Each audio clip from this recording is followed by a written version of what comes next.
Islamic Urdu Beta. Like, share, comment, subscribe. الحمد لله نحمده ونستعينه ونستغفره ونؤمن به ونتوكل عليه ونعوذ بالله من شرور أنفسنا ومن سيئات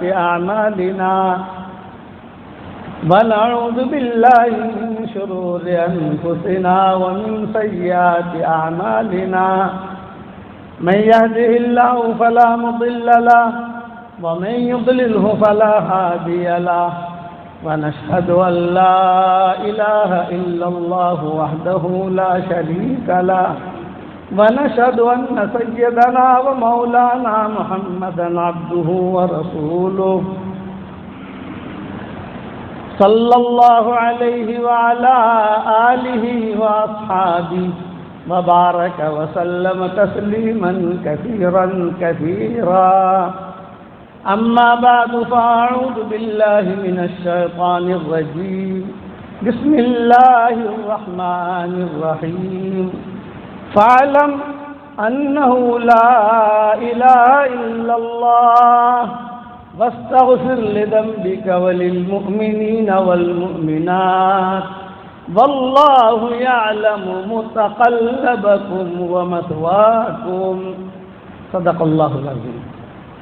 وقال رسول الله صلى الله عليه وسلم أنا زعيم ببيت في ربد الجنة لمن ترك المراء ولو كان محقا وببيت في وسط الجنة لمن ترك الكذب ولو كان مازحا وببيت في أعلى الجنة لمن حسن خلقه أو كما قال عليه الصلاة والسلام. الحديث رواه أبو داود وقال حديث حسن صحيح. قابل احترام مائیں بہنیں بیٹیاں بہوئیں بچیاں ہماری اور ہمارے محترم بھائی، عورتوں کا اللہ کے یہاں بہت اونچا درجہ ہے. اسی لیے ہماری شریعت میں کئی بڑے بڑے مسئلے اللہ تعالیٰ نے عورتوں کے ذریعے سے حل کروائے. عورتوں نے بہت کام کیے، رومال دے دینا. عورتوں نے بہت کام کیے. یہ نہیں ہے کہ خالی عورتیں بچے جننے کے لیے کہ شوہر کی خدمت کرے بچے جنے، یہ ایسا نہیں ہے. بہت کام کیا. ہمارے شریعت میں رمضان کا عمرہ تو کسی کو پتہ ہی نہیں تھا. حضور نے رمضان کا عمرہ نہیں کیا. حضور کے زمانے میں رمضان کا عمرہ تھا ہی نہیں. اور اب کتنی بھیڑ ہوتی ہے حرم شریف میں رمضان میں. ہم اس سال رمضان میں وہاں تھے تو 25 لاکھ آدمی کو مدینہ منورہ میں تھے اور 30-35 لاکھ مکہ میں تھے. یہ عورتوں کی برکت ہے، یہ مردوں کی برکت نہیں ہے. عورتیں ذریعہ بنی ہے رمضان کو. صحابہ کے زمانے میں تو کوئی جانتا ہی نہیں تھا. حضور کے انتقال تک تو رمضان کا عمرہ تھا ہی نہیں اور کسی کو پتہ بھی نہیں تھا. بلکہ حضور صلی اللہ علیہ وسلم حجۃ الوداع آپ کا یہ آخری حج ہوا. حج کے بعد تشریف لائے. حج کے بعد تشریف لانے کے بعد آپ کا وصال ہو گیا. زیادہ دن رہے نہیں. اسی لیے کسی صحابی کے بارے میں آپ نے کتابوں میں نہیں پڑھا ہوگا کہ عبداللہ ابن عمر حج کے رمضان میں عمرے کے لیے گئے. یہ گئے حج کے بارے میں پڑھا ہوگا آپ نے. وہ تھا ہی نہیں. لیکن عورتیں کہ ان کے دل کے اندر کی جو خیریں ہوتی ہیں ان خیروں کو اللہ قبول کرتا ہے. عورت کے دل میں خیر ہوتی ہے، مرد کے دل میں خیر ہوتی ہے تو وہ خیریں وجود میں آتی ہیں اور بڑے پیمانے پر وجود میں آتی ہیں. آپ صلی اللہ علیہ وسلم کا جب آخری وقت آیا تو اچھا اس قسم کے مسئلے بہت ہیں جو عورتوں کی وجہ سے اللہ نے حل کرائے. حالانکہ اس زمانے میں ابو بکر عمر حضور کے زمانے میں تو سب بڑے بڑے موجود تھے. لیکن ان یعلم اللہ فی قلوبکم خیرا یؤتکم خیرا، قلب سلیم، سلامتی والا دل جس کے پاس ہوگا اللہ اسے سلامت رکھے گا، اور اللہ چپکے چپکے ان سے بڑا کام لے گا۔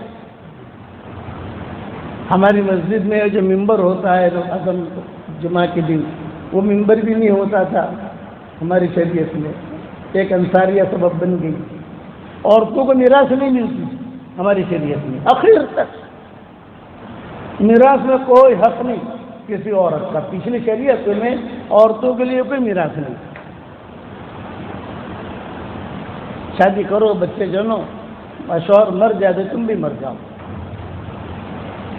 مکہ میں یہ تھا، بلکہ ہماری شریعت چلی مکہ مکرمہ سے، اور حضور کے انتقال پر سارا دن مکمل ہو گیا، تو آخر تک مکی زندگی میں تو عورتوں کی میراث تھی ہی نہیں، اور مدنی زندگی کے اندر بھی آخر میں جا کر یہ عورتوں کی میراث آئی، وہ بھی عورت ذریعہ بنی۔ تو یہ مت سمجھنا کہ عورتیں کچھ کام کی نہیں ہے نا، عورتیں وہ کام کی ہیں، لیکن کب؟ جب وہ اپنے آپ کو قلب سلیم کے ساتھ رکھیں۔ ایک نام ہے قلب سلیم اور ایک ہے قلب سقیم، جو مردوں اور عورتوں دونوں کے لیے ضروری ہے، کیونکہ عورتوں میں بیان ہے اور ہماری باغل کی بہنیں، تو اس لیے میں ان کے فضائل بیان کر رہا ہوں کہ پوری سورۃ النساء عورتوں کی سورت اللہ نے نازل کی، مردوں کی صورت نہیں ملے گی آپ کو۔ عورتوں کی سفارش آسمانوں سے اللہ کرے گا، مردوں کی سفارش نہیں کرے گا۔ اللہ سفارش کرے تو بہت بڑی چیز ہو جاتی ہے بھائی۔ آج اگر گاؤں کا کوئی چودھری سفارش کرے تو بہت بڑی چیز ہو جاتی ہے۔ عاشرہن بالمعروف، ان کے ساتھ اچھی طریقے سے رہو،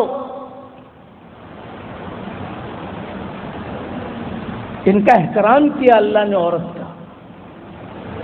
کئی نام نہیں ملے گا قرآن شریف میں، قصے بہت ہیں ان کے، حدیثوں میں قصے بہت ہیں، حدیثوں میں نام آتے ہیں، فلاں نے یہ کیا، فلاں نے یہ کیا، فلاں نے یہ کیا، لیکن قرآن میں نام نہیں ملے گا۔ ایک عورت کا نام آئے گا، مریم کا، بس وہ بھی ان کا خاص قصہ ہوا، اس لیے مریم کا نام آیا۔ بنے کیا کہیں گے؟ کبھی کہیں گے امرأۃ فرعون، امرأۃ لوط، اشارے کریں گے، اخت ہارون، اشارے کریں گے۔ یہ فضائل ہیں عورتوں کے، بھی میاں اور بیوی دونوں جنت میں، فیصلہ ہو گیا وہ دونوں جنت میں جاؤ، تو پہلے جنت میں کون جائے گا؟ مرد جائے گا یا عورت جائے گی؟ یہ سوال ہے نا۔ پہلے عورت جائے گی، مومنونی بائے یہ پہلے جائے گی، اور وہ مرد بعد میں، تاکہ وہاں جا کر کمرہ سیٹ کرے، یہ کرے، وہ کرے۔ مائیں تھی نور الدین زنگی کی ماں، یہ بہت دیندار تھی، جیسے ہماری دادی یہ بہت دیندار تھی، مولانا الیاس صاحب رحمۃ اللہ علیہ کی نانی یا دادی یہ بہت دیندار تھی۔ تو نور الدین زنگی کی ماں نے کہا تھا، بیٹا میں نے تجھے جانا، میری شادیوں سے تم نے دودھ کیا، حق ادا کر۔ یہ بادشاہ تھا نور الدین زنگی، 14 یہودی بادشاہوں کو قید کیا تھا اس نے۔ یہودی بادشاہوں کو قید کرنا 14، مصر کا تھا۔ حضور صلی اللہ علیہ وسلم خواب میں بہت آتے تھے، نور الدین زنگی کی بہت خواب میں آتے تھے۔ مدینہ منورہ یہ حرمین شریفین غریب لوگ تھے، کچھ تھا نہیں وہاں، کوئی مال و منال نہیں، کچھ بھی نہیں۔ تو وہ جو 2 درویشوں کا قصہ آتا ہے نا کتابوں میں، مغربی، وہ جو ہے حضور صلی اللہ علیہ وسلم کی لاش نکالنے کے لیے آئے تھے، وہ ایسے ایکٹر تھے کہ مدینہ میں پیدل چلتے تھے وہ، تو لوگ متاثر ہوتے تھے، ارے مدینہ میں بغیر چپل نہیں ہڑے سا لوگوں، چتلا موٹا بزرگ تھے، اور تھے بڑے خطرناک ظالم لوگ. تو خالی صرف مدینہ منورہ میں پیدل چلنے سے نیک نہیں بنتا آدمی. پیدل ننگے پاؤں چلتے تھے وہ گرمی کے اندر. حضور نور الدین زنگی کے خواب میں گئے تھے, بھائی ان دونوں سے مجھے بچا. وہ نور الدین زنگی تو ان کی والدہ جو ہے بہت دیندار تھی, سورہ اخلاص بہت پڑھتی تھی. بیٹا میں نے تجھے جنا, میں نے تجھے دودھ پلایا, میرا حق ادا کر. امی خدمت کروں, انہوں نے کہا نہیں, خدمت کے لیے تو باندھ دیا بہت ہے. کیا حق ادا کروں ماں؟ بیت المقدس فتح کر. یہ سوچتی, ہوٹل بنا, گیسٹ ہاؤس بنا, فلاں جگہ فارم لے لے, یہ سوچی نہیں. بیت المقدس فتح کر. جب تو بیت المقدس فتح کرے گا, ماں کہہ رہی ہے اپنے بیٹے سے, جب تم بیت المقدس فتح کرے گا تو میں ایک چھاتی کا دودھ معاف کروں گی, دوسری چھاتی کا تو رہے گا. ہاں کہتی تھی اپنے بیٹے نور الدین زنگی سے, یہ بادشاہ تھا, 14 یہودی بادشاہوں کو قید کر رکھا تھا اس نے. پکڑ کے لانا, یہودیوں کو لانا, ان کو قید کرنا, تو بہت بڑا کام ہے. تو ماں میں کوشش کرتا ہوں تم دعا کرو. تو اس کی ماں سورہ اخلاص کا وظیفہ کرتی تھی. 313 مرتبہ آدمی سورہ اخلاص پڑھے. آپ لوگوں کو بھی ہدیہ دیتا ہوں, بدرین کی تعداد ہے 313. اکثر علماء کا اس پر اتفاق ہے. تو کوئی آدمی روزانہ 300 یا کوئی عورت روزانہ 313 مرتبہ سورہ اخلاص پڑھنے کی عادت ڈال دے تو اس کی دعا اللہ کبھی رد نہیں کرتا, اس کی برکت سے اللہ دیتا ہے. روزانہ 313 مرتبہ سورہ اخلاص پڑھنے کی عادت ڈالو. 24 گھنٹے میں کبھی بھی پڑھو, ٹکڑے ٹکڑے کر کے پڑھو, 10 مرتبہ پڑھو, 15 مرتبہ کر کے 313 کا کوٹا پورا کرو. دعائیں قبول ہوں گی, حاجتیں پوری ہوں گی, اور 31 محل جنت میں روزانہ تیار ہو جائیں گے.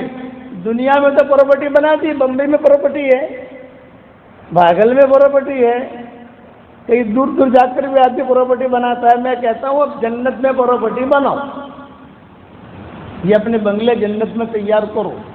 31 بنگلے روزانہ تیار ہوں گے. 313 مرتبہ سورہ اخلاص پڑھو تو 31 بنگلے, 31 بڑے بڑے محل جنت میں روزانہ تیار ہوں گے. روزانہ. اور کوئی لے کے بھاگے گا نہیں. یہ بلڈر لوگ پیسہ لے کے بھاگ جاتے ہیں, یہ نہیں ہوگا. پکا ٹھکا, یہ نبی کی بات ہے. حضور صلی اللہ علیہ وسلم نے حضرت عمر سے کہا, عمر 10 مرتبہ سورہ اخلاص پڑھ, جنت میں بنگلہ تیار ہوگا. حضرت عمر نے کہا کہ تو بہت سستا سودا ہے, میں تو بہت بنگلے تیار کروں گا, بہت محل تیار کروں گا. حضور نے فرمایا تیری طاقت ہونی چاہیے, جتنا طاقت ہو کر. بہت پڑھتے تھے حضرت عمر. یہ حدیث ان ماؤں کو یاد کی, آج ہماری ماؤں کو بھی یاد ہے, کبھی کوئی بھول جاتی ہے. اس لیے 313 مرتبہ آج کا یہ میرا آپ کو سبق ہے اور ہدیہ ہے بھاگل آنے کا. 313 مرتبہ کھانا پکاتے پکاتے, چائے بناتے بناتے, لسی بناتے بناتے 314 ہو جاوے, 15 ہو جاوے, 20 ہو جاوے, 300, 500 ہو جاوے, وہ ہر اس کی بات نہیں. 313 سے کم نہیں, تو اوپر پڑھو. 31 بنگلے روزانہ تیار. میں نے ایک جگہ بیان کیا تو احمد آباد کی ڈاکٹر نہیں تھی, اس وقت شکاگو میں رہتی ہے. اس کا مجھے فون آیا کئی سال پہلے کہ مولانا میں نے 5 لاکھ مرتبہ پڑھ لیا.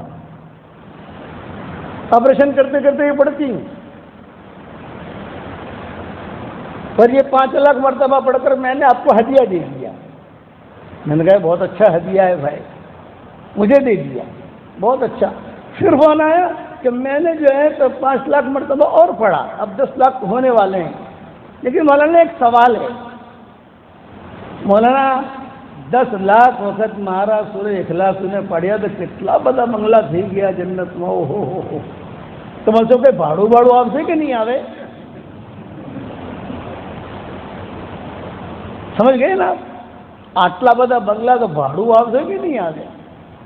تو میں نے کہا کہ بہن یا تو بدا بادشاہ جیسے جنت میں تو کوئی فقیر جائے گا ہی نہیں، سب امیر لوگ ہی جائیں گے، تو بھاڑا نہیں آئے گا وہاں. تو آٹلا بدا شو پرسوں اپنے بنگلہ کیا. تو میں نے کہا کہ تو بناتی جا. کیا کریں گے جنت میں جب جائیں گے انشاءاللہ تو آپس میں بیٹھ کر مشورہ کر لیں گے کہ کیا کرنا ہے.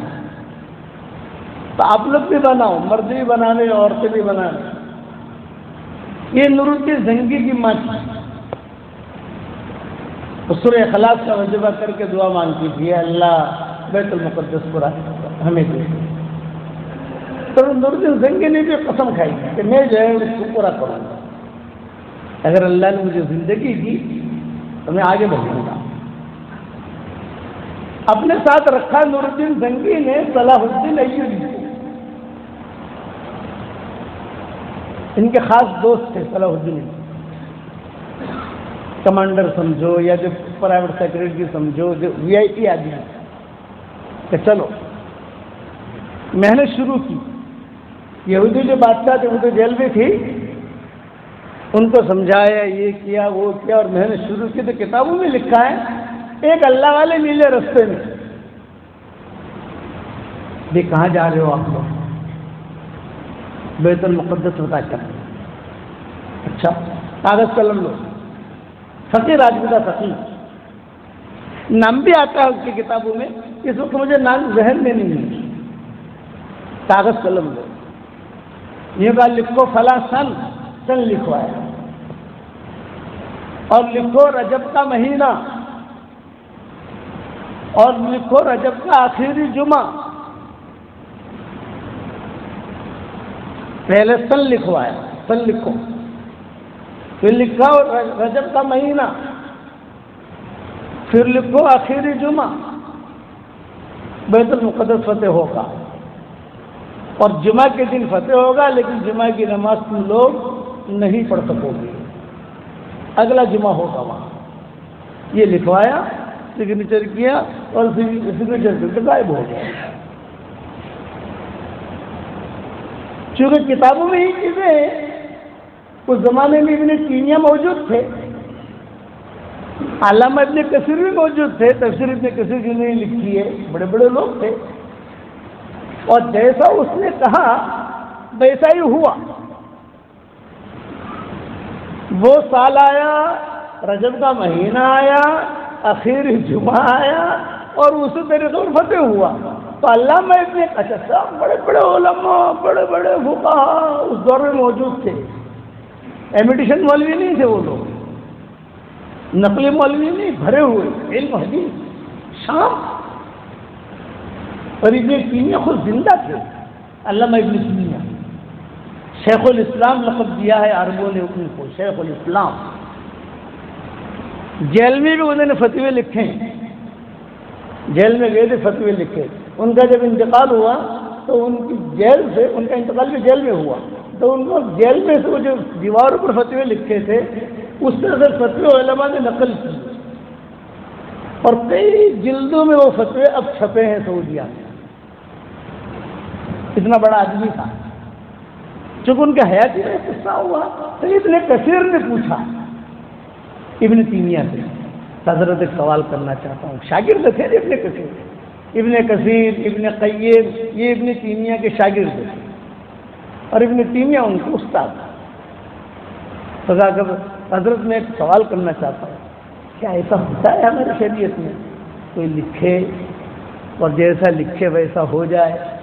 یہ ہماری شریعت میں تو کوئی ایسی چیز ہے، اور تم تو شیخ الاسلام ہو. علامہ ابن تیمیہ نے کہا اس کو خاموش رہے. خرج من فمہ فجاءۃ وصار فجاءۃ، اس کے منہ سے اللہ نے نکالا اچانک، اور جیسا نکالا اللہ نے ویسا ہی کیا. اس لیے کہ وہ بڑا آدمی تھا، اللہ والا تھا، اللہ نے اس کی بات کا خیال رکھا. اور دلیل میں کہا لو اقسم علی اللہ لبرہ. بعض لوگ ایسے ہوتے ہیں اللہ پر قسم کھا لے تو اللہ ان کے قسم کو پوری کرے. یہ وہ آدمی تھا. یہ ابن تیمیہ نے جواب دیا ابن کثیر کو، خرج من فمی فجاتا وصار فجاتا. ماں کی دعا کی، نور الدین زنگی نے کام شروع کیا اور تاریخ بھی محفوظ رکھی، اور بڑے بڑے اطباء کو بلایا، اطباء کو بلا کر کہا کہ بھئی مجھے ایسے خمیرے دو کہ میں ہرنی کی طرح دوڑوں، خرگوش کی طرح دوڑوں، ایسے مجھے خمیرے دو. اطباء نے خمیرے دیے. جب اطباء نے خمیرے دیے تو وہ تو ایک دم چوکنا بن گیا. اب یہ چوکنا بن گیا، قیمتی خمیرے کھائے تو شادیوں کا شوق پیدا ہوا. تو وہی آدمی آیا جس نے لکھ کے دیا تھا، یہ کہا کاغذ قلم لے، شادیاں مت کرنا ورنہ عورتوں کے رانوں کے چکر میں رہے گا تو اور وہ کام نہیں ہوگا. لکھوا کے چلا گیا شادیاں مت کرنا ورنہ عورتوں کے چکر میں رہے گا. نخرے تو ہوتے ہیں نا، اسی میں رہے گا، وہ کام نہیں ہوگا، بڑا کام. ٹھیک ہے کام شروع کیا، لیکن وہ خمیرے ایسے گرم تھے کہ ان کا پاخانہ بند ہو گیا نور الدین زنگی کا، اور موت نے آہٹ دے دی، چلان کیا آ کر موت نے. تو انہیں سب سے زیادہ فکر یہ ہوا کہ ارے میں نے کتنی مشکل سے تو یہ پلان بنایا تھا بیت المقدس فتح کرنے کا، لیکن میں تو مر رہا ہوں. تو صلاح الدین ایوبی مرض الموت میں مبتلا ہو گئے، پاخانہ بند ہو گیا ان کا وہ خمیرہ کھانے کی وجہ سے. اس لیے آدمی دوائیں بھی نہ کھائیں اور زیادہ خمیرے بھی نہ چاٹیں. جو انسان کی زندگی چل رہی ہے وہ چلتا رہے آدمی. صلاح الدین ایوبی قریب میں بیٹھے تھے انتقال کے وقت میں. تو صلاح الدین ایوبی سے کہا کہ میں کیا کروں؟ بولے کہ تم فکر مت کرو، تمہاری ذمہ داری میں لیتا ہوں، میں کروں گا. یہ مائیں، اللہ کرے کہ ہماری مائیں بھی ایسی ہو جائیں، یہ فکریں ہوں ان کو.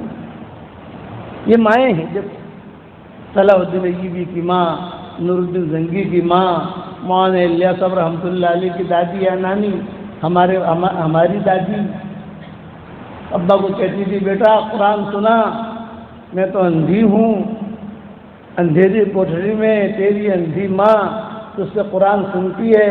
ایک زمانہ آئے گا کہ انشاءاللہ ہزاروں آدمی تیرا قرآن سنیں گے، جبکہ گھر میں کچھ نہیں.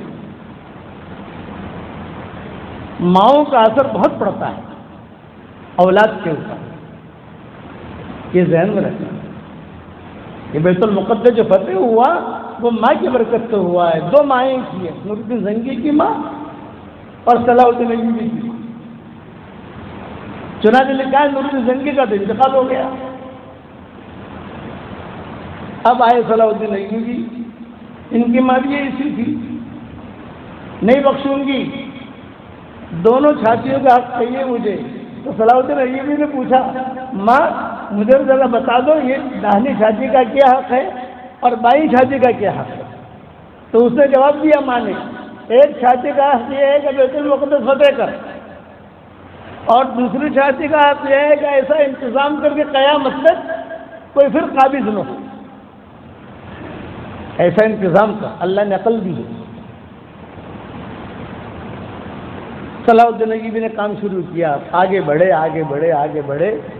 بڑھتے بڑھتے صلاح الدین ایوبی نے اماں کو خط لکھا، ماں میری فوجیں آگے تو بڑھ رہی ہیں لیکن رات کو یہ یہودی ایسا مقابلہ کرتے ہیں کہ میری فوجیں پیچھے ہٹ جاتی ہیں، میں کیا کروں؟ تو ماں نے کہا یہ مجھے پتہ چل گیا، جب فتح ہو گیا بس مجھے پتہ چل گیا کہ تو ہار رہا ہے. ماں کیسے پتہ چلا؟ تو الہام ہوا، کسی جنات نے کہا، کسی فرشتے نے کہا. ان کا نہیں بات یہ ہے روزانہ تہجد اس وقت میں چھوٹے چھوٹے مکانات ہوتے تھے محلے میں، جو ہمارے یہاں پرانے دیکھا ہوگا چھوٹے چھوٹے محلے اب بھی ہوں گے بھاگل کے اندر. تو تہجد کے وقت میں بوڑھی عورتیں چادریں پہن کر جو ہے ابو ایوب انصاری کی ماں کے گھر پر آتی ہیں. 4:30 بجے صبح شادی سے، جیسے ہمارے یہاں مثال دے رہا ہوں میں، تو 3:30 بجے سے آ جاتی تھی صلاح الدین ایوبی کی ماں کے گھر پر قرآن پڑھنا، دعا مانگنا، یہ بوڑھی عورتوں کا معمول تھا۔ اب اس دور میں معمول ہے بھی نہیں اور کرنا بھی نہیں، فتنے کا زمانہ، لیکن وہ دور میں کرتی تھی۔ چھوٹے چھوٹے محلے ہوتے تھے، وہ چادر رو رہی ہے، چادر تو پیدل آ گئی، نہ اسکوٹر کی ضرورت، نہ موٹر سائیکل کی ضرورت، نہ کار کی ضرورت، بوڑھی بوڑھی عورتیں آتی۔ بیٹا تو ہار رہا تھا، مجھے پتا ہے، ایسے چلا، روزانہ 100 سے اوپر عورتیں آتی تھی اور 2-3 راتوں سے 50 عورتیں آنے لگی۔ میں سمجھ گیا میرا بیٹا ہار رہا ہے، میں سمجھ گئی کہ میرا بیٹا ہار رہا ہے، یہ ماں نے کہا۔ لیکن اب میں نے سورہ اخلاص کا وظیفہ تیز کر دیا ہے، بہت دعا مانگتی ہوں، آگے بڑھ آگے بڑھ۔ پھر حضور صلی اللہ علیہ وسلم خواب میں آئے صلاح الدین ایوبی کے، یوں کہا کہ تم جو ہے نا یہ خشکی کا راستے سے بیت المقدس مت جاؤ، تم سمندر کے راستے سے جاؤ، یہاں بہت فوجیں ہیں یہودی اور وہاں کوئی بھی نہیں، نہریں یہ، تم اس داخل ہو۔ چنانچہ وہ داخل ہوئے اور ٹھیک رجب کا آخری جمعہ اور جو وقت بتایا تھا وہ وقت، اس وقت میں ان کی فوجیں بیت المقدس میں داخل ہو گئی، فتح ہو گئی۔ اور صلی اللہ علیہ نے کہا تھا کہ جمعہ کی نماز نہیں ہوگی، تب وہ یہ صلاح الدین ایوبی نے سوچا کہ لاؤ نماز کا جمعہ تک دے دیں، نماز کا انتظام کریں، صاف کرو۔ جو صاف کیا، ایک دروازہ کھولا تو 30,000 خنزیر بندے ہوئے، 30,000 فقہاء نے لکھا ہے 30,000۔ کہیں سے نکالو سارے خنزیروں کو، یہاں سے بھگاؤ، اس لیے کہ بیت المقدس کی جو پراپرٹی ہے یعنی وہ 200 کلومیٹر پر پھیلی ہوئی ہے، بادشاہوں نے وقف کی، سب لوگوں نے وقف کی، جیسے بیت اللہ کہ اس کی پراپرٹی، اس کی زمین ہے، یہ پھیلی ہوئی ہے۔ بادشاہ آتا تھا وقف کر کے چلا جاتا تھا، بادشاہ آتا تھا وقف کر کے چلا جاتا تھا۔ میرا حضرت جی رحمۃ اللہ علیہ کے زمانے میں میرے والد صاحب وغیرہ سب تھے، تو مجھے مکہ مدینہ جانے کا شوق بہت، تو میں نے مکہ جا کر ایک مکان کا سودا کر لیا، ابا کو پوچھے بتایا، یہاں اگر حضرت جی اور ابا بیٹھے ہوئے تھے تو میں نے کہا کہ میں مکہ میں مکان کا سودا کیا، تو حضرت جی نے کیا کہا؟ یہ جملہ نہیں بھائی۔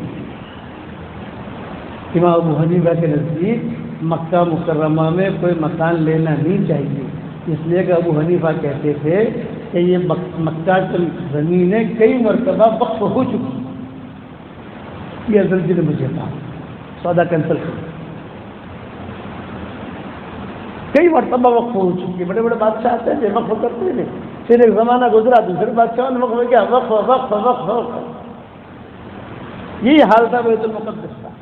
تو صلاح الدین ایوبی نے سب جو ہے سارے خنزیروں کو مارا، یہ کیا، بھگایا۔ اگلا جمعہ ہوا، اس میں جو ہے خطبہ دیا گیا اور پورا مجمع رویا، اور صلاح الدین ایوبی نے خطبہ نہیں دیا، ان کے جو پیر تھے، اور ایک پیر ہوتا ہے نا عالم، اس نے خطبہ دیا، اور صلاح الدین ایوبی نے کہا میں تو ایک سپاہی ہوں، قریب میں کھڑے رہ کر وہ تلوار لے کر کھڑے رہے، جیسے بادشاہ کے بعد حالانکہ بادشاہ ہی تھے، کھڑے رہے، اور جو ہے انہوں نے خطبہ دیا، پورا مجمع بہت رویا، اوہ آج اللہ نے دیا، یہ عورتوں کی برکت تھی، مائیں اپنے بچوں کے لیے ابھارتی تھی۔ پھر چلا چلا چلا، پھر حالات آ گئے اور پھر سے چلا گیا۔ تو میں مضمون جو بیان کرتا ہوں وہ یہ بیان کرتا ہوں کہ اپنا دل سلیم رکھو، سلامتی والا دل۔ اور ایک مسئلہ بتاتا ہوں آپ لوگوں کو،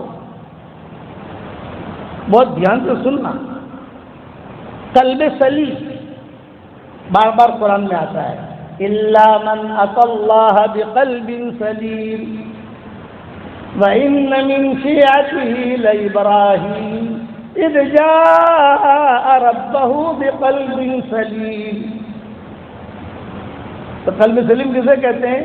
قلب سلیم اسے کہتے ہیں جس کا دل رذائل سے پاک ہو، دل میں حسد نہیں، کینہ نہیں، بغض نہیں، بدگمانی نہیں، کسی کے بارے میں کوئی ٹوہ نہیں، تو نہیں کہ تجھے کلوشو کرے ہوئے کہ پلیشو کرے سزا جوجے. اور علماء نے لکھا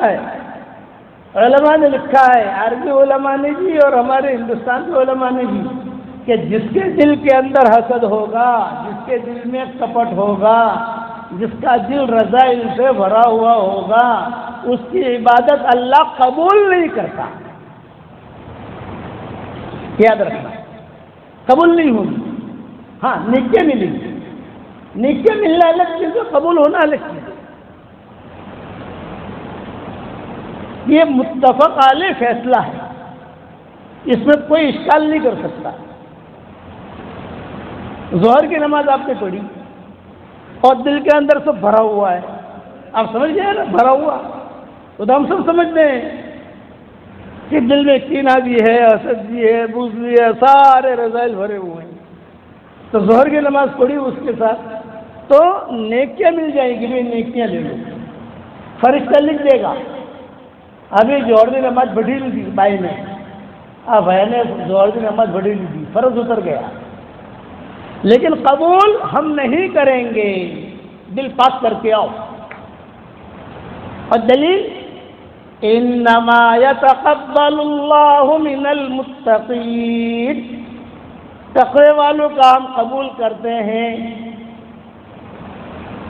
اور جو سلامتی والا دل ہوگا وہ تقوی والے کا ہی ہوگا. اسی لیے ابراہیم علیہ السلام کو ٹاپ درجہ ملا. صحابہ کس نے بنایا؟ یہ دھیان سے سننا بھاگل والوں، رضی اللہ تعالی عنہ کو خطاب ملا. کتنی بڑی چیز ہے بھائی، اللہ راضی، کتنی بڑی چیز ہے.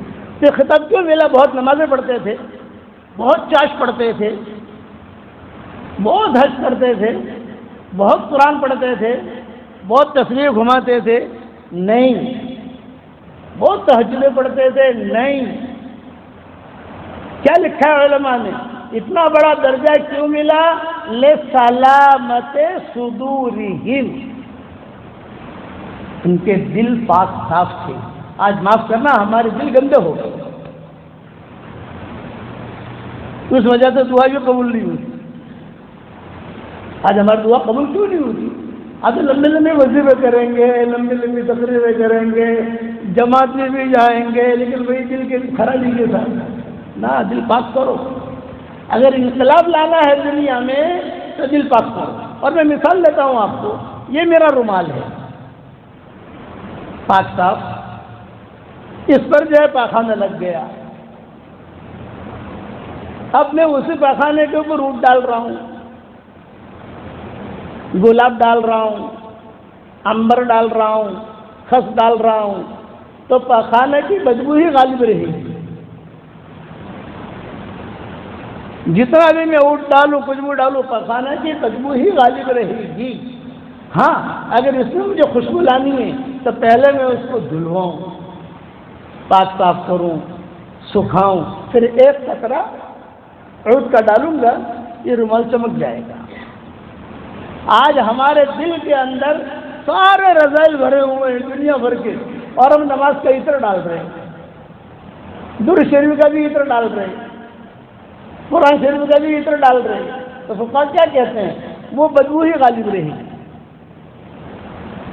پاک صاف دل لاؤ ہمارے پاس، ہم تمہیں قبول کریں گے. اس لیے آج کا یہ دوسرا سبق ہے. پہلا سبق ہے 313 مرتبہ سورہ اخلاص، اور دوسرا سبق ہے اپنے دلوں کو پاک صاف رکھو. کوشش کرو. صحابہ کے دل پاک صاف تھے، اسی لیے ان کا آپس میں کیا تھا، ان کی جو لقب بیان کیا، رحماء بینہم.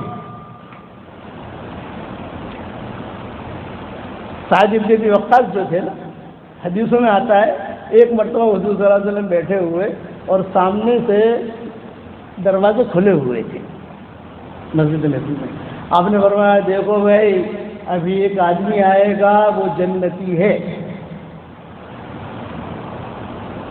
ہاں بھائی دیکھو گئے کون آتا ہے، کون آتا ہے، کون آتا ہے. سعد بن ابی وقاص آئے وضو کر کے، کتابوں میں لکھا ہے ان کے داڑھی سے پانی بھی ٹپک رہا تھا. ہاں یہ بڑے میاں ہیں. حضور نے فرمایا جنتی ہے. دوسرے دن مجلس تھی، آپ نے فرمایا ابھی ابھی ایک آدمی آئے گا اس دروازے سے، وہ جنتی ہے۔ سعد بن وقاص آئے، 2 مرتبہ ہو گیا، ایک آدمی کے بارے میں 2 مرتبہ کہا۔ تیسرے دن آپ نے کہا کہ ایک آدمی آئے گا وہ جنتی ہے، تیسرے دن بھی وہی آئے۔ تو صحابہ کو یہ ہوا کہ یار اتنا بڑا آدمی 3 دن سے حضور کہہ رہے ہیں جنتی جنتی جنتی، کیا نیکیاں، بہت قرآن پڑھتا ہوگا، ہاں بہت تصویر گھماتا ہوگا، کلمے نزل کرتا ہوگا۔ ایک نوجوان صحابی ہیں عبداللہ ابن عمرو ابن عاص، یہ چلے گئے، ارے حضرت چچا میرے تو گھر میں کوئی تھوڑی گڑبڑ ہو گئی ہے، ماں باپ سے انبن ہو گئی ہے، آپ کے یہاں 3 دن مہمان رہنا چاہتا ہوں۔ یہ دیکھنا چاہتے تھے کہ کرتے کیا ہے۔ حضور صلی اللہ علیہ وسلم کہہ رہے ہیں جنتی، اور 3 مرتبہ کہہ رہے ہیں، رہے کوئی خاص نہیں، رات کو سو جاتے تھے، تہجد سے پہلے آدھا گھنٹہ پہلے اٹھتے تھے، 2 رکعت پڑھتے تھے، فجر کی نماز کے لیے چلے جاتے تھے۔ تو پھر انہوں نے خود نے پوچھا عبداللہ ابن عاص نے کہ چچا حضور نے 3 مرتبہ کہا ہے تم جنتی جنتی جنتی، تو کیا نیکی کرتے ہو تم؟ فرمایا دیکھ بھائی یہ راز ہے، یہ مت پوچھ، میں کیا نیکی کرتا ہوں یہ مت پوچھ، بھائی بتاؤ تو صحیح، ہمارا فائدہ ہوگا۔ بولے نیکی میں یہ کرتا ہوں کہ جب روزانہ رات کو سوتا ہوں تو سب کو معاف کر کے سوتا ہوں، دل میں کچھ رکھتا نہیں۔ اس پر حضور نے فرمایا مستجاب دعا ہے، اس سے دعا قبول ہوتی، ایسے دعا قبول ہوتی تھی سعد بن وقاص کی، تو اللہ پر قسم کھاتے تھے اے اللہ مارے آتا رہے آج جوئے سے کالنا، کلاک بعد نہ، آدھا کلاک بعد نہ، آتا رہے حال طرف من حال، مجھے یہ دے، ابھی چاہیے مجھے، دعا قبول ہوتی، تیر بہدف حدیث میں آتا ہے۔ ایسی دعا مانگ، ایسی دعا تو صحابہ ڈرتے تھے ان سے۔ سعد بن وقاص ارے یار میں نے دعا قبول تھا سے چاٹ وڑ تھا ہے آپ کے گڑبڑ تھی جائے۔ ان کی لڑکی بازار سے گزر رہی تھی، سعد بن وقاص حضرت عمر پیچھے پیچھے جا رہے تھے، تو وہ لڑکی کا برقع جو ہے تھوڑا اڑ رہا تھا، تو حضرت عمر نے جو ہے وہ درہ مارا پاؤں پر، بغیر تیری پنڈلی کم دیکھا ہے امیر المومنین گئے تو عمر، وہ لڑکی تو خیر چلی گئی، تو کسی نے آ کر کہا کس کی لڑکی تھی پتا ہے آپ کو؟ سعد بن وقاص کی لڑکی تھی۔ وہ حضرت عمر نے کہا بھائی جلدی بلاؤ بلاؤ اس کو، بلاؤ اس کو، بلاؤ ساتھ یہ بد دعا نہ کریں گے، بلاؤ بلاؤ، بلایا بھائی معاف کر دینا، ہاں مجھ سے کیوں ہو گئی؟ تو سعد بن وقاص کہنے لگے نے کوئی حرج کی بات نہیں، ایسی ان کی دعا قبول ہوتی تھی۔ سعد بن وقاص مسجد نبوی بیٹھے ہوئے ریاض الجنہ میں، سب صحابہ بیٹھے ہوئے، بھرا ہوا، ایک آدمی آیا اور اس نے کھڑے ہو کر زور سے طلحہ اور زبیر کو گالی دی، میں اس پر سنا رہا ہوں بھاگل والوں، مرد اور عورتوں اپنے دل صاف کرو، اپنے دل صاف کرو اور صاف رکھو، اور رحماء بینہم بنو۔ میں قصہ مجموع میں نہیں سناتا ہوں، لیکن قصے الحمدللہ بہت سے حدیثوں میں آتے ہیں، لیکن دھیان سے سننا کہ دل کی صفائی کے ساتھ معمولی سا بھی کام کرو گے تو بھی چمک جاؤ گے، اور دل کے میل کے ساتھ بہت بڑا کام کرو گے ٹھکرا دیے جاؤ گے۔ ایک آدمی آیا اور اس نے طلحہ اور زبیر کو گالی دی زور سے، تو سعد بن وقاص نے کہا اس کو خاموش رہے، میں نے سنا ہے طلحہ جنتی ہے، زبیر جنتی ہے، یہ قبر والے نے کہا ہے، خاموش رہے۔ وہ نہیں مانا، ایڑا ٹیڑا آدمی تھا، اس نے کہا پھر گالی دی، تو سعد بن وقاص جو ہے اچھل پڑے، کرے تو میرے سامنے گالی دیتا ہے طلحہ زبیر کو، میرے ساتھی ہیں وہ، اور میں نے سنا ہے کئی بار کہ طلحہ جنتی ہے زبیر جنتی ہے، نہیں مانا، تیسری مرتبہ گالی دی، سب صحابہ بیٹھے ہوئے، تو سعد بن وقاص نے کہا کہ اب تو نے گالی دی تو میں تیرے لیے بد دعا کروں گا. تو اس نے جواب کیا دیا, تمہیں کوئی نبی نہ تھا, تم کوئی نبی نہیں ہو. یہ کہہ کر چوتھی مرتبہ گالی دی. تو سعد بن ابی وقاص نے صرف ایک جملہ کہا, اللہم اہلکہ الآن.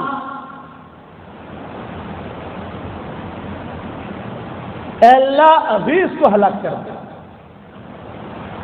جب یہ جملہ کہا ابھی اس کو ہلاک کر دے تو صحابہ تو سب اٹھ کر بھاگ گئی ادھر ادھر. ارے پتہ نہیں دیوار گری گی, ارے پتہ نہیں زمین پھٹے گی, ارے پتہ نہیں کوئی سانپ آئے گا اسے لے جائے گا, یا کوئی جنات آئے گا ختم کر دے گا. سب بھاگ گئے ادھر ادھر.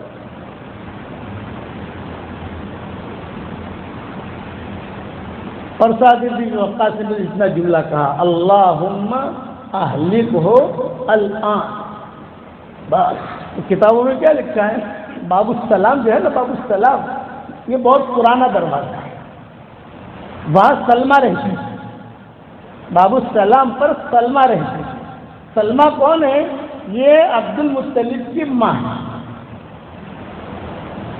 حضور صلی اللہ علیہ وسلم کا ننیال وہاں رہتا ہے باب السلام پر. اصل میں کہتا ہوں کہ وہاں سلمہ رہتی ہے. اس کا جو قصہ ہے سلمہ کا کہ کیسے عبد المطلب کی تو ماں ہے, تو ان کی کس طریقے سے ماں بنی, دوسرے وقت میں سنائیں گے انشاءاللہ. تو وہاں سلمہ رہتی ہے باب السلام پر. اور یہ پرانا دروازہ ہے. دیکھو حکومت نے 2 دروازے ہی باقی رکھے ہیں, باب السلام, باب البقیع. تو باب البقیع کا بھی بنا, پہلے نہیں ہوتا تھا. باب البقیع پر ابو انصاری رہتے تھے, اور باب السلام پر سلمہ رہتی تھی, حضور صلی اللہ علیہ وسلم کے ننیال والے. تو حکومت نے دونوں دروازے باقی رکھے. کیوں باقی رکھے؟ کہ حضور کے زمانے میں مسجد کی جو چوڑائی تھی, چوڑائی کتنی تھی, بجے دروازے رکھے وہ دروازے تھے بس. باقی کے دروازے سب بعد میں بنے, پیچھے کے جتنے دروازے سب بعد میں بنے. یہ ٹکڑا باقی رکھا, اسے توڑا نہیں ہے اب تک. اور منع بھی کر دیا, انہوں نے ایسا قانون بنا دیا کہ کوئی حکومت آ گئی اسے چھیڑے نہیں. ایک ابو بکر کا دروازے کو مت چھوڑو, وہاں لکھا ہوا ہے حاجی خوخۃ سیدنا ابا بکر صدیق. باب السلام سے لگ کر ایک دروازہ ہے, آپ اس طرف آؤ گے تو لکھا ہے حاجی خوخۃ سیدنا ابو بکر صدیق. حضور صلی اللہ علیہ وسلم کا انتقال کا وقت جب قریب آیا تو آپ نے جو ہے صحابہ کو بہت وصیتیں کی. انشاءاللہ اللہ تعالیٰ مجھے توفیق دے گا, زندہ رہا آپ کے پاس آیا تو میں ایک ایک کر کے وصیتیں سناؤں گا کہ حضور نے کیا کیا وصیتیں. ان وصیتوں میں سے ایک وصیت یہ بھی کی تھی, جب میرا انتقال ہو جائے تو مسجد نبوی کی طرف جتنے دروازے کھل رہے ہیں وہ سارے دروازوں کو بند کر دینا. صحابہ کے مکانات مسجد نبوی سے یوں لگے ہوئے تھے, تو صحابہ کے مکانات کے 2 دروازے تھے. ایک دروازہ مسجد نبوی میں کھلتا تھا اور ایک دروازہ سڑک پہ کھلتا تھا. تو صحابہ کو مزے آتے تھے, بھائی مسجد میں آنا ہو تو کچھ ہی نہیں, دروازہ کھولا اور مسجد میں آ گئے. باہر جانا ہو تو وہاں سے. تو حضور نے اعلان کیا تھا میرے دنیا سے جانے کے بعد مسجد کی طرف جتنے دروازے کھل رہے ہیں سب دروازے بند کر دینا, میرے دروازے بھی بند کر دینا. حضور کا دروازہ بھی کھلتا تھا نا, سب بند, صرف ابو بکر کا دروازہ کھلے رکھنا. یہ حضور نے وصیت کی. صدیق اکبر بیٹھے ہوئے تھے, سب بیٹھے ہوئے تھے, صرف ابو بکر یہ اشارہ کرتے ابو بکر کا دروازہ کھلا رکھنا, اس لیے کہ میں نے اللہ کی رحمت کو اس کے دروازے پر اترتے ہوئے دیکھا ہے,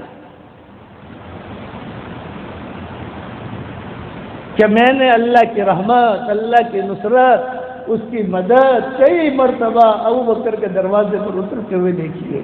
اس کا دروازہ تم لوگ بند مت کرنا, جس دن اس کا دروازہ بند کیا اس کے حالات میں آ جاؤ. چنانچہ اب تک وہاں دروازہ رکھا ہی نہیں ہے, یوں رکھا. اللہ تعالیٰ مدینہ منورہ جانے کی توفیق دے تو وہاں جا کے دیکھنا حاجی خوخۃ سیدنا ابو بکر صدیق. تو سعد بن وقاص کا قصہ سنا رہا تھا میں, تو سعد بن وقاص سے بد دعا دی, چلیں گے تو وہ آدمی اکیلے رہ گیا وہاں.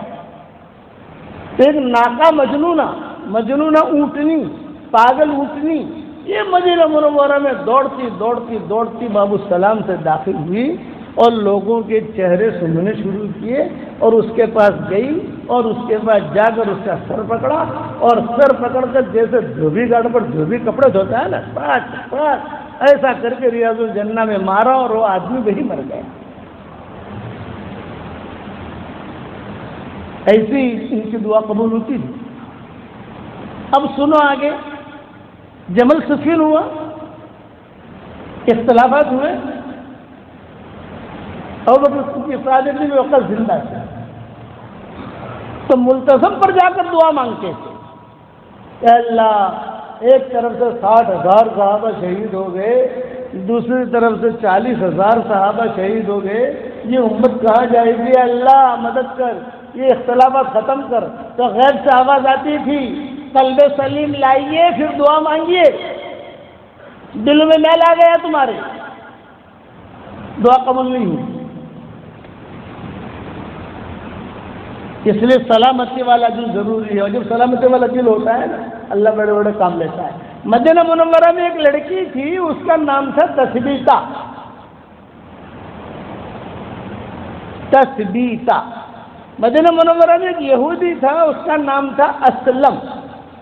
یہ اسلم نام جو ہے نا, اسلم یہ یہودیوں کے نام ہیں. اسلم, زینب, یہ زینب بھی یہودیوں کے نام, پرانے نام چلے آ رہے ہیں, حضور نے بدلے نہیں. حضور صلی اللہ علیہ وسلم کو زہر دیا تھا جس نے, وہ لڑکی کا نام بھی زینب تھا, یہودیت تھی. مدینہ منورہ میں زینب ہر گھر میں ہوتی. لیکن بھائی برا مت ماننا, میں زینب کے بارے میں چٹکلا بتا دوں بھائی, برا تو نہیں مانو گے. عورتوں کو جا کر سنانا مت, سن لے ہوئے تو اچھا ہے لیکن سنانا مت. بہت زینب تھی مدینہ میں, تو حضور کہتے تھے زینبوں کے قصے آتے تھے. عبداللہ بن مسعود کی بیوی کا نام بھی زینب, حضور کی بیٹی کا نام بھی زینب, اور ہر گھر میں زینب. تو حضور کہتے تھے میں زینب کی شکایت لے کر آئے ہو تم, یہ تو بتاؤ اج زینب کون سے زینب کا ایک قصہ ہے. حضرت بلال کو پتا ہوتا تھا, تو زینب جو ہے نا وہ کہتی ہے ہمارا محمد لے جو ہوں, خالی زینب کے جو ہمارا محمد لے جو, عورتوں کو عادت ہوتی ہے نا. اس لیے بعض علماء نے کیا لکھا ہے, زینب نام کی عورت تھوڑی سی تیز دماغ ہوتی ہے لیکن بہت ذہین ہوتی ہے. وہ کہتے میں داڑھی ہوں گی تو بھاگڑ آبا نہیں مڑے,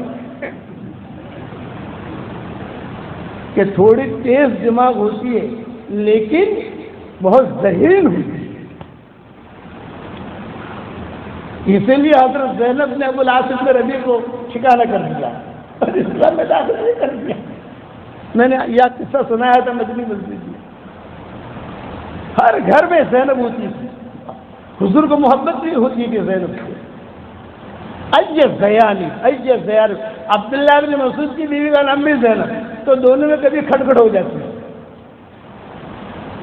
حضور صلی اللہ علیہ وسلم نے عورتوں میں بیان کیا, اور عورتوں میں بیان کر کے کہا صدقہ دو صدقہ دو صدقہ دو. تو یہ عبداللہ بن مسعود کی بیوی زینب جو ہے گھر گئی اور گھر جا کر اپنی بیوی سے تھوڑی انبن ہو گئی, سمجھ گئے. وہ تو صدقہ آلو, وہ تو کون تو مجھ کو میں تو کرتا نہ. عبداللہ بن مسعود کی پنڈلیاں بہت پتلی تھی اور داڑھی پورے حصے میں داڑھی ہوتی وہ نہیں تھی, تھوڑی سا ایسا ہوتا ہے بعض لوگوں کو داڑھی, اور دبلے پتلے تھے عبداللہ بن مسعود. لڑکیاں بہت تھیں, لڑکے تھے نہیں ان کے, یہ کر نہیں سکتے تھے, دبلے تھے پتلے تھے کمزور تھے, دوڑ نہیں سکتے تھے, کچھ بھی نہیں. لیکن یہ کہ ان کی بیوی زینب جو ہے یہ سب کا کام کرا کر گھر کا خرچہ پورا کرتی. اب گھر آ کر حضور کا بیان سنا, صدقہ کرو, مدوسو سب کو آلو, تمہیں تو کرتا میں تو مسجد نبی بیٹھا رہو تھا, مسجد نبی میں رہتے ہو. تو حضرت عبداللہ بن مسعود نے کہا تم مجھ سے لڑو مت, مجھ سے الجھ مت, تجھے جو ہے نا جو کچھ کہنا ہے تو حضور صلی اللہ علیہ وسلم کو جا کر کے.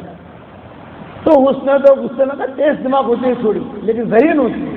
وہ فوراً جو ہے وہ اپنی چادر لی اور چادر لے کر حضور کے پاس حاضر. اب حضور کے پاس جو گئی تو وہاں 4 زینبیں اور کھڑی تھی.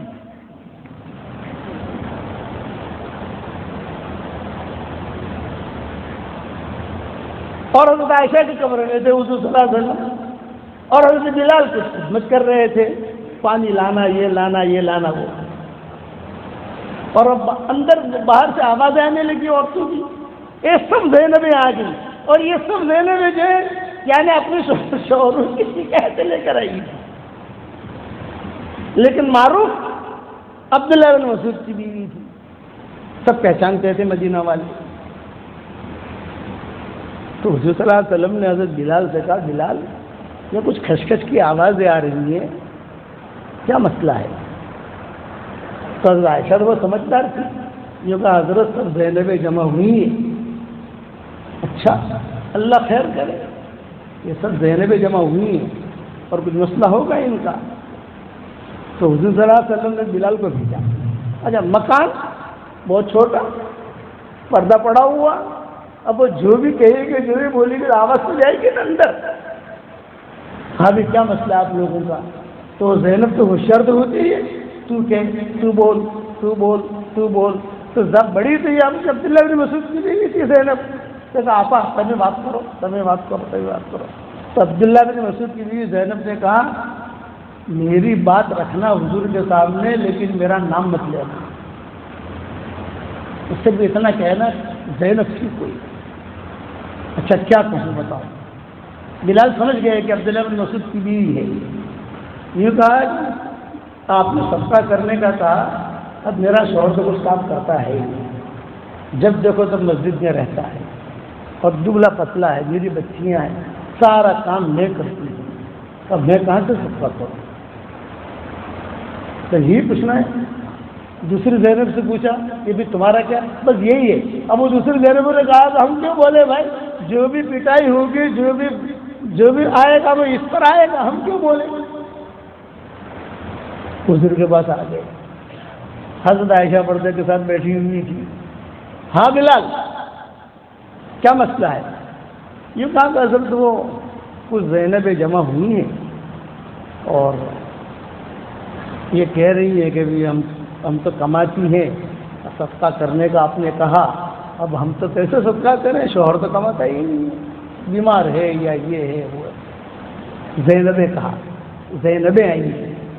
تو آپ نے فرمایا بھائی مدینہ منورہ تو زینبوں سے بھرا ہوا ہے، ایسے زیانی۔ اب بلال جو ہے وہ تھوڑا چاہتے کو منع کیا تھا نا عبداللہ بن مسعود کی بیوی نے، مارو نام نہ آوے اور مارو کون تھی جائے، میرا نام نہ آوے اور جواب مل جائے مجھے۔ تو حضور نے اس کو جو ہے پورے دا کا بات سمجھے نا بھائی، ایسے زیانی تم زینب کی بات تو کر رہی ہو، لیکن مجھے پتا تو چلے نا کس کا شوہر ایسا ہے، تو میں اس کو شوہر کو سمجھاؤں۔ حضرت عائشہ اندر اندر ہنس رہی تھی، وہ سمجھ گئی تھی کہ ابن مسعود کی بیوی ہے، اور حضرت بلال دائیں بائیں ہو رہے تھے، وہ ڈر رہے تھے کہ یار اس نے منع کیا ہے اور اگر میں نے کہہ دیا تو مدینہ میں رہنا بھاری پڑ جائے گا، اس کا اس عورت کا بھی ایک مقام ہے۔ حضور کہتے تھے کہ نہیں، مجھے بتاؤ کون سی زینب ہے، میں ایسے جواب نہیں دوں گا، مجھے بتاؤ کون سی زینب ہے، بتاؤ۔ اب بلال خاموش، حضور کا اصرار، کس کی بیوی زینب بات کر رہی ہے، زینب تو بہت ہے۔ تو حضرت عائشہ نے آہستہ سے کہا کان میں عبداللہ بن مسعود والی ہے، اسی کی آواز لگ رہی ہے مجھے، اور وہی زور زور سے بول رہی تھی۔ جب پتہ چل گیا حضور کو تو بلال کو تو کہنا ہی پڑا عبداللہ بن مسعود والی، اب بات سامنے آ گئی۔ حضور نے فرمایا بولا اس کو۔ اب عبداللہ بن مسعود کی بیوی آ گئی تو ساتھ میں وہ زینب بھی آ گئی۔ کیا مسئلہ ہے؟ تو عبداللہ بن مسعود کی بیوی نے پھر یعنی بات واضح ہو گئی کہ عبداللہ بن مسعود کی بیوی ہے یہ۔ پوچھا کہ کیا کہتی ہے؟ حضرت آج آپ نے صدقے کا کہا ہے تو میں صدقہ کیسے کروں، میرے تو بچیاں ہیں، کپڑے دھوتی ہوں، برتن دھوتی ہوں، پیسہ جمع کرتی ہوں۔ عبداللہ بن مسعود کا تو حال معلوم ہے، تو کچھ کرتے نہیں ہیں۔ تو حضور نے فرمایا اب اور ان پر میں خرچ کرتی ہوں، یعنی عبداللہ بن مسعود کے اوپر میں خرچ کرتی ہوں۔ تو آپ نے فرمایا عبداللہ بن مسعود بہت اونچا آدمی ہے، اتنا اونچا آدمی ہے، میری امت کے لیے جو پسند کرے میں اس کو قبول کرتا ہوں۔ ہمارا فقہ حنفی جو چلا ہے نا، عبداللہ بن مسعود کے حدیث سے چلا ہے، بہت اونچا آدمی ہے، تو اپنے شوہر پر خرچ کر، اپنی بچی پر خرچ کر، تجھے دگنا اجر ملے گا، ایک تو صدقے کا بھی ملے گا اور دوسرا صلہ رحمی کا بھی ملے گا۔ یہ زینب پر میں نے قصہ سنایا کہ تھوڑی تیز دماغ ہوتی ہے لیکن یہ بہت سمجھدار ہوتی ہے، اسی لیے حضور کی بیٹی حضرت زینب کے شوہر جب العاص ابن ربیع تھے وہ تو مشرک تھے، لیکن یہ حضرت زینب نے سیٹنگ کر کے یہ کر کے پناہ دے کر یہ کر کے مسلمان بنا دیا اور ان کے ساتھ ہی زندگی گزاری زینب۔ تو میں نام سننا قصہ سنا رہا تھا تثبیتہ کا، پورا کر لو قصہ تثبیتہ کا، 11 بجے تھا کہ تثبیتہ تھی مدینہ منورہ میں سے، ایک یہودی تھا، اس کا نام تھا اسلم، بہت بڑا مالدار، وہ مدینہ منورہ سے جاتا تھا ایران تک اور سب جو ہے کاروبار کرتا تھا، وہاں سے مال بہت لاتا تھا۔ خدا نے اس کے ہاتھ میں کچھ ایسی بات رکھی تھی کہ وہ جس جگہ پر بھی ہاتھ ڈالتا اللہ سونا بنا دیتا تھا۔ یہودی اسلم اس کا نام تھا۔ میں اس پر سناتا ہوں کہ دل میں خیر ہوتی ہے کسی عورت کے دل میں تو اللہ کتنا بڑا کام لیتا ہے۔ ہماری بھاگل کی بچیاں، بیٹیاں، بہوئیں، ہمارے بھاگل کے بھائی، دلوں کو صاف کرو اور پھر تم کام کرو، دیکھو اللہ آپ کو چمکائے گا، لیکن دل کا صاف ہونا ضروری ہے۔ اسلم گیا ایران اور ایران جا کر کاروبار کیا اور وہاں سے سامان لے کر یہاں آتا تھا، تو بیچ میں ٹھہرتے ٹھہرتے سامان بیچتے آخر مدینہ منورہ آتا تھا، تو مدینہ منورہ آتے ہی اس کا سامان بک جاتا تھا۔ داخل ہوا 24 گھنٹے میں سارا سامان مدینہ والے خرید لیتے تھے۔ وہ وہاں گیا ایران تو اس نے دیکھا کہ ایک لڑکا کھڑا ہے، قبول صورت نہیں، نہ شکل کا ٹھیک، دبلا پتلا، کمزور، جب دیکھو تب بخار میں۔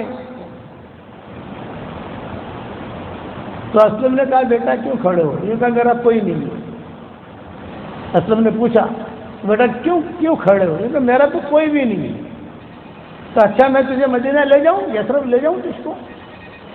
کہا مجھے لے جاؤ یثرب۔ یہ کہا کہ دیکھ میں تجھے غلام بنا کے بیچوں گا۔ اس نے کہا ٹھیک ہے۔ تو اس نے یہ سوچا اسلم نے کہ یار کچھ نہ کچھ تو بھاؤ آ جائے گا، میری ہر چیز بک جاتی ہے۔ یہ ایران سے لے کر آیا مدینہ منورہ، مدینہ منورہ لے کر آیا تو مدینہ منورہ میں تو سارا سامان بک گیا۔ اس کو بھی رکھا، کبھی اس کو بھی خرید لو، لوگوں نے اس کو خریدا نہیں۔ ایک تثبیتہ نامی لڑکی تھی وہاں، کماری اور بہت مالدار تھی۔ یہ روزانہ آتے جاتے دیکھتی تھی کہ بیچارہ یہ کھڑا ہے، کوئی اس کو ہاتھ لگاتا نہیں ہے۔ پھر روزانہ تثبیتہ نامی لڑکی جو ہے کھجور دے دے وے، پنیر دے دے وے، دودھ دے دے وے، اس کا اکرام کرے، ایک ہی جگہ وہ کھڑا رہتا ہے۔ تو اس نے مدینہ میں اعلان کیا ارے بھائی تم لوگ فری لے لو، اس کو پیسے نہیں چاہیے مجھے، فری میں خرید لو، فری دے دیتا ہوں۔ تو مدینہ والوں نے کہا کہ ارے فری میں اس کو لیں گے تو بھی مہنگا ہے، اس کو کھلانا تو پڑے گا، کام کا تو کچھ ہے نہیں ہے، کھلانا پڑے گا۔ وہ لوگ نہیں لیتے۔ تو تثبیتہ نامی لڑکی روزانہ آتی تھی، بازار میں کھڑا رہتا تھا، روزانہ آ کر کوئی بھی چیز خریدے تو کوئی بھی چیز لے، کھجور لے، پھل لے، یہ لے، سب سے پہلے وہ لڑکے کو دے دیتی لے کھا لے۔ اور مالدار لڑکی تھی، اس کے ساتھ باندیاں رہتی تھی، غلام رہتی تھی، کنواری تھی، اور یہ تو ایران سے آیا ہوا تھا، نہ شکل کا نہ کچھ۔ بدصورت تو نہیں کہہ سکتے، کسی کو بدصورت کہنا مناسب نہیں، اتنا کہہ سکتے قبول صورت نہیں ہے۔ بدصورت کہنا مناسب اس لیے نہیں کہ قرآن میں اللہ نے کہا هو الذی خلقکم وصورکم فاحسن صورکم، اس نے تم کو پیدا کیا، تمہاری صورتیں بنائی اور تمہاری صورتیں اچھی بنائی۔ تو اللہ جسے اچھا کہے ہم برا کہیں، بس اتنا کہہ سکتے ہیں۔ کہ جو آنکھ کو نہ لگے وہ دل کو کیا لگے، جو آنکھ کو نہ لگے وہ دل کو کیا لگے. یہ قبول صورت نہیں ہے، یہ قبول صورت نہیں تھا یہ، اور تو بلا فتلا کوئی کام کا نہیں. لیکن تسبیحہ نامی لڑکی یہ روزانہ اس کا اکرام کرتی دیتی تھی. یہ بیچارہ کھڑا کھڑا تسبیح بازار میں تسبیحہ کو ہی ڈھونڈتا تھا کہ وہ آپا کب آئے گی، کچھ مجھے دے دے، روٹی لاوے، کبھی پنیر لاوے، کبھی بھائی اس کا کھانا ہوتا.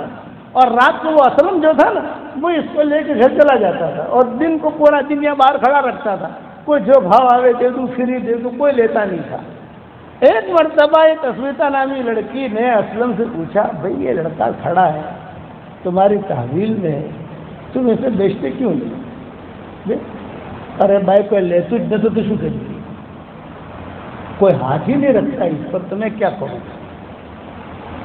میں خریدتی ہوں. ارے فری میں دے دیتا ہوں. تسبیحہ نے کہا نا پیسہ لو، پھر چم لوں. بھائی اللہ نے مجھے مال دیا ہے، میں مالدار گھرانے کی کنواری لڑکی ہوں، اچھا شوہر ڈھونڈتی ہوں جس کے ساتھ میری زندگی گزرے. اب جب وہ اس نے سنا اصل یہ ہو دینے کے پیسہ دینے کے لیے تیار، وہ تو خوش ہو گیا. ارے یار فری کوئی لیتا نہیں تھا، یہ پیسہ دے رہی ہے، کتنا پیسہ تو دے گی؟ یہ بات تجھے کتنا چاہیے؟ یہ عورت کی آنکھ، ابھی اسلام نہیں آیا ہے لیکن دل کی صفائی ہے. میرے والد صاحب رحمۃ اللہ علیہ فرماتے تھے دل کی صفائی کے ساتھ بھی اگر کوئی مشرک بھی کام کرے گا تو سب سے بڑا اللہ اس کے ساتھ معاملہ یہ کرے گا کہ اللہ اس کو ہدایت دے گا. آج ہم مسلمان ہوتے ہوئے ہمارے دل خراب ہے. یہ تو مشرکہ تھی، ابھی تو حضور صلی اللہ علیہ وسلم آئے بھی نہیں ہے. تو اس نے کہا کتنا پیسہ دی گا، تو کیا مانگتا ہے؟ اس نے رقم بولی. تو تسبیحہ نے کیا کہا؟ جیسے 1000 دینار، اس نے کہا 2000 دینار میں خرید. اس کے پیشانی پر نور ہے. تسبیحہ لڑکی کہہ رہی ہے اس کی پیشانی پر نور ہے، وہ میں سمجھ سکتی ہوں، تو نہیں سمجھ سکتا. لے پکڑ پیسہ، اور اسے لے کر احترام کے ساتھ اپنے باغ میں یا محل میں لے آئی، اور ایک کمرہ دے دیا. بھائی تو یہاں بیٹھا رہے، یہ میرا باغ ہے، جو کام کر سکے کرنا، نہ کر سکے مت کرنا، تجھے جو ہے کھانا مل جائے گا، تو یہی ہے. اب چونکہ یہ کنواری تھی، مالدار تھی، تسبیحہ خوبصورت تھی، یہ لڑکا ایرانی تھا، تو کبھی خدا نہ کرتا کچھ آپس میں تعلقات نہ ہو، تو اس نے جو ہے بہت اہتمام کے ساتھ غلاموں کو کہا کہ اب یہ میرے کمرے میں اس طرف نہ آئے، میں رکھو اس کو، کام لو جو لینا ہے وہ، نہیں کرتا تو اس کو چھوڑو، بس کھانا دے دو اس کو. ہو گئی بات. اتنے میں حذیفہ تھے ایک مکہ میں بڑے تاجر، وہ مدینہ آئے، اور مدینہ آ کر انہوں نے کہا کہ مجھے تسبیحہ نامی لڑکی کوئی ہے یہاں، اس سے شادی کرنی. تاجر تھے وہ بھی، تمہارے تھے. ہاں ہے. کون ہے؟ وہ لڑکی بازار میں روزانہ جاتی ہے. حذیفہ کو پسند آ گئی، مانگا ڈالا، نکاح ہو گیا. تو نکاح ہونے سے پہلے شرط لگائی حذیفہ نے بھی، میں مکہ میں رہتا ہوں تو مدینہ میں رہتی ہے، تو میں تو تجھے مکہ لے جاؤں گا. تو تسبیحہ نے کہا ہاں میں آؤں گی، لیکن یہ جو غلام ہے نا، یہ وہ لڑکا ایرانی، وہ بھی ساتھ آئے گا. تو حذیفہ نے کہا کوئی بات نہیں، بہت بڑا ہمارا مکان ہے، کسی کونے میں اس کو رکھیں گے. اب یہ تینوں مدینہ منورہ سے مکہ آئے، تسبیحہ، حذیفہ اور یہ لڑکا. زندگی گزرنے لگی. حضور صلی اللہ علیہ وسلم نے نبوت کا دعویٰ کیا مکہ میں. جب مکہ میں نبوت کا دعویٰ کیا تو یہ تینوں کے تینوں دیکھنے آئے. تصویریں بھی تھی اور یہ لڑکا بھی تھا اور وہ حذیفہ بھی تھے. دیکھا کہ چہرے سے اچھا لگتا ہے یہ آدمی. تھوڑی انکوائری کی، تحقیق کی، اور یہ تینوں مسلمان ہو گئے. اب اسلام مل گیا ان تینوں کو. اب یہ تینوں نے ہجرت کی مدینہ منورہ کی. حضور صلی اللہ علیہ وسلم بھی ہجرت کر کے پہنچ گئے. ایک مرتبہ رات کو یہ قصہ ہوا کہ عائشہ گم ہو گئی. مدینے میں، اور رات کے وقت میں گم ہو گئی۔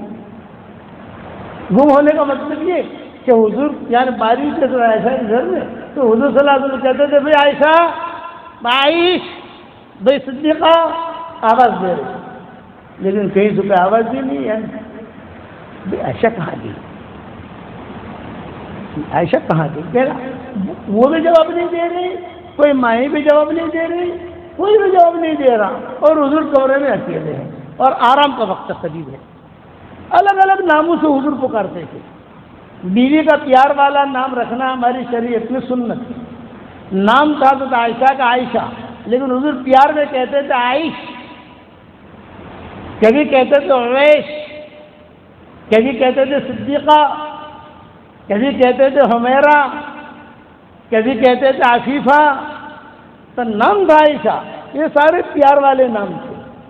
تو پیار والا نام آدمی رکھے، لیکن دھمال والا نہیں۔ میں عربوں کے بیان میں کہتا ہوں کہ تم اپنی بیوی کا پیار والا نام رکھو، لیکن دھمال والا نہیں۔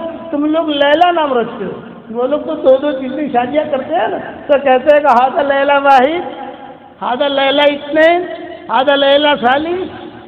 یہ پہلی لیلا کا گھر ہے، یہ دوسری لیلا کا گھر ہے، یہ نام مت رکھو لیلا کا۔ پریشان بے عائشہ کا چیز ہے۔ تھوڑی دیر میں عائشہ روتی ہوئی ہے۔ حضور کو ٹینشن ہو گیا، بھائی رات کے وقت میں اتنی دیر تم نے لگا دی اور تم روتی ہوئی آئی، کیا مسئلہ ہے؟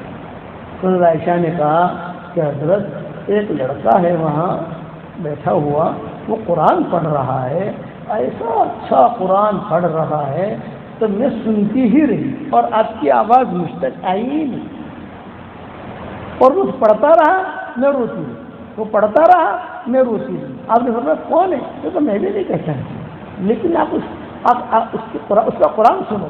تو کتابوں میں لکھا ہے کہ حضور اپنے رات کے لباس میں، یہ لنگی ہوتی ہے، بنڈی ہوتی ہے، نائٹ ڈریس جیسا کہتے ہیں، حضور خود گئے اور پیچھے جا کر قرآن سنا۔ او میری حکومت میں ایسے لڑکے ہیں ماشاء اللہ، اللہ تعالیٰ بھاگل والوں کو نظر بد سے بچائے۔ آپ کے بھاگل کے جو بچے جہاں پر بھی میں نے ان کے پیچھے قرآن سنا، بہت اچھی آواز، اللہ نظر بد سے بچائے۔ میں تو سب جگہ جاتا ہوں نا، تو کہتا ہوں کہ اللہ تعالیٰ نے آپ کو جو حصہ دیا ہے، داؤد علیہ السلام کا حصہ اللہ نے آپ لوگوں کو دیا ہے۔ حفاظ تو بہت ہے دنیا کے اندر، پڑھنے والے بھی بہت ہیں۔ میں تو اہتمام کے ساتھ جو قاری مروان ہے نا مدینہ سے، میں ان سے کہتا ہوں تم نے آج فجر کی نماز پڑھائی، مجھے ٹیپ کر کے بھیجو۔ کئی مرتبہ ان کا ٹیپ مدینہ بیٹھے بیٹھے میں سنتا ہوں، مکہ بیٹھے بیٹھے سنتا ہوں۔ تو حضور نے حضرت عائشہ نے کہا اتنا اچھا قرآن پڑھا ہے اس نے، تو میں تو روتی رہی۔ آپ نے فرمایا اچھا میں بھی آتا ہوں۔ تو حضور صلی اللہ علیہ وسلم کے گئے، پیچھے سے عائشہ بھی بیٹھ گئی، حضور بھی بیٹھ گئے، اور حضور سنتے رہے سنتے رہے سنتے رہے۔ آپ نے فرمایا میری امت میں اللہ نے ایسے لڑکے پیدا کیے ہیں اتنا اچھا قرآن پڑھ رہے ہیں۔ وہ کون تھا؟ یہ وہی لڑکا تھا ایرانی، سالم مولا حذیفہ، سالم مولا حذیفہ کہ جو سارے قاریوں کے امام ہیں، یہ تھے۔ یہ تثبیتہ کی برکت، سالم مولا حذیفہ اتنا بڑا آدمی بنا ہے۔ حضرت عمر جب اسلام آ گیا، مدینہ منورہ آباد ہو گیا، تو حضور نے کسی مسجد کا امام بنا دیا ان کو۔ تو روایت میں یہ ہے کہ ابو بکر عمر کبھی کبھی وہاں نماز پڑھنے کے لیے جاتے تھے، ان کا قرآن سننے کی۔ اور حضرت عمر کا جب شہادت کا وقت آیا، یعنی بس کب مروں گا تب مروں گا، یہ وصیت کی تھی۔ آج اگر سالم مولا حذیفہ زندہ ہوتا میں اس کو امیر بنا دیتا، لیکن وہ نہیں ہے، تو شہید ہو گئے تھے حضور کے انتقال کے بعد۔ سالم مولا حذیفہ چلایا کہاں سے؟ اللہ نے ایران سے، اور یہاں تثبیتہ نے خدمت کی اور اپنے ساتھ رکھا اور بن گیا سارے قاریوں کا امام۔ اب جو لوگ قاری ہیں، حافظ ہیں، یا جو جتنے بھی قرآن والے ہیں، وہ سالم مولا حذیفہ جو ڈالیں گے تو دیکھیں گے کتنا بڑا آدمی بنا۔ یہ کس کے حصے میں گیا یہ معاملہ؟ تثبیتہ کے حصے میں۔ دل کی صفائی بات اس پر ختم کرتا ہوں۔ ویسے تو مجھے رمضان کو عمرہ کا بھی کہنا تھا، عورتوں نے کیا کیا، لیکن بعد میں سنائیں گے انشاءاللہ۔